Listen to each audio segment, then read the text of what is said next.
Guys, we're home and we never lose at home.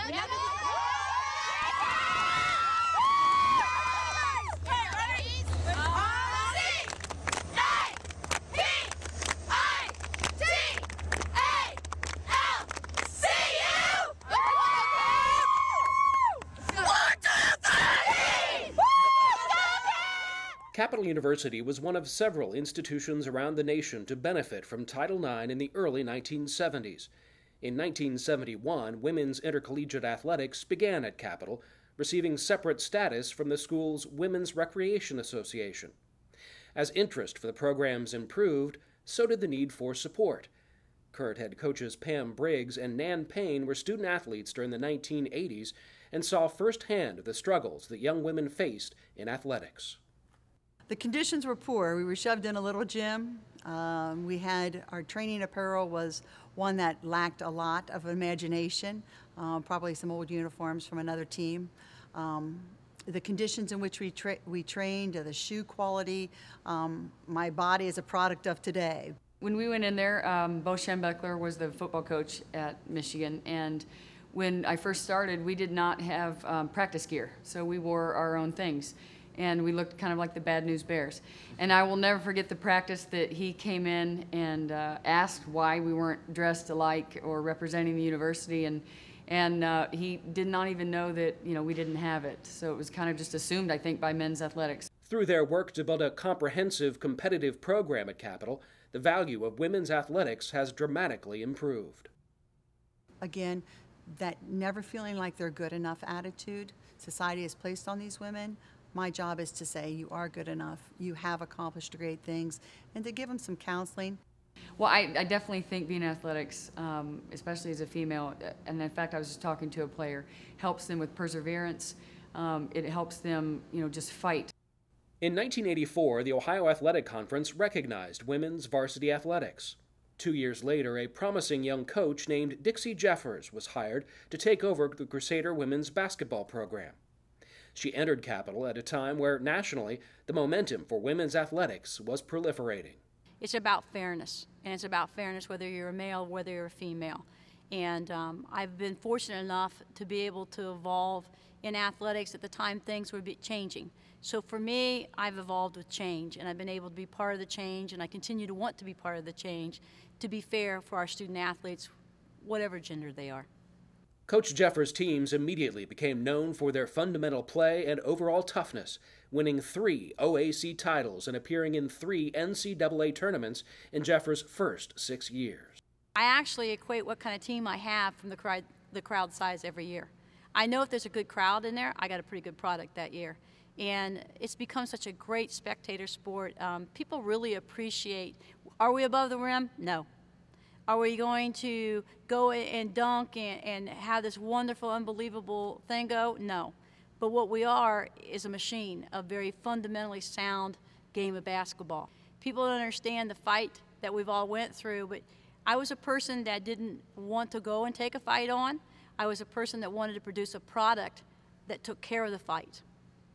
And that's how I approach things, and that's how I've tried to teach young women that you don't need to go and make a scene. Just go and get it done, and good things will follow it. Jeffers' Crusaders broke through in 1993, finishing as national runner-up. In 1994, Capital won its first ever NCAA championship and repeated the monumental feat 1 year later with a perfect 33-0 record. Well, outside of my husband being the first and best thing I've ever done, and then my kids, Jansen and Kara, were my second biggest accomplishment. I would say the national championships were because of how it impacted those people's lives, how it impacted the university's life, and how we looked forward of change.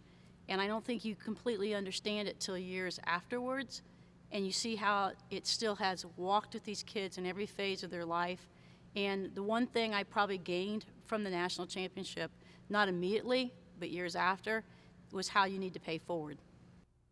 17 years later, Jeffers continues her impact as head women's basketball coach, posting her 600th career win in January to add to her 19 combined conference regular season and tournament championships. In addition to coaching, Jeffers has embraced her role as Assistant Director of Athletics. Her support and care for all female student athletes at Capital is pure, genuine, and loving. One of the benefactors of Jeffers' support was women's soccer player Natalie Fiorelli. Fiorelli, a senior on the women's soccer team, began her career at Capital in 2008. Fiorelli suffered from symptoms of anorexia early in her career, forcing her to miss all but 2 games during her freshman season. After experiencing numerous physical, social, and emotional challenges, Fiorelli eventually overcame the illness, claiming a clean bill of health in the summer of 2011. In the fall, first-year coach Chris Coons suggested Fiorelli apply for a redshirt year with the NCAA. The odds were against her, as the games she appeared in as a freshman came too late during the season to normally qualify for a hardship. When I first met Chris, since he was new this year, he was just introducing himself, and he suggested I could get a redshirt back. And the amount of work Dawn and Dixie did is just, it's beyond explanation. They put so much time and energy into it. After submitting paperwork, Fiorelli anxiously waited for 9 months for a decision, fielding questions from the NCAA intermittently through the period. The hard work put in by Fiorelli, Jeffers, and Director of Athletics Don Stewart finally came to fruition as a decision was made in February. We actually thought the whole time it probably wouldn't go my way, but to our surprise, I got my red shirt and found out about a month and a half ago that I will be coming back next fall to play. The NCAA's decision was unparalleled, signifying a large step forward in recognizing the severity of anorexia and its related diseases in young women. I think with the unprecedented case that we put before them was argued so well in favor of Natalie and supported by documentation from the university, supported from documentation of letters written from doctors and Natalie herself. This is an incredible young lady that continues to battle an unbelievable battle every day. But where she is now and where she was is night and day, and she's so thankful for the opportunity. She's thankful to the NCAA. I'm thankful to the NCAA for understanding that this young lady should not be penalized for something that has been that difficult for her to battle. The work of Briggs, Payne, and Jeffers has helped mold the minds of young women for nearly a quarter century and has inspired the Capital community. The women leading women has to be first and foremost in our movement forward. And so I want to get these women out there in front of other young girls, encourage their body image that we've talked about, encourage their desire to be special, and encourage their desire to excel academically and athletically and to make the most of what they can do. Being a student athlete at this level, creates a great work ethic.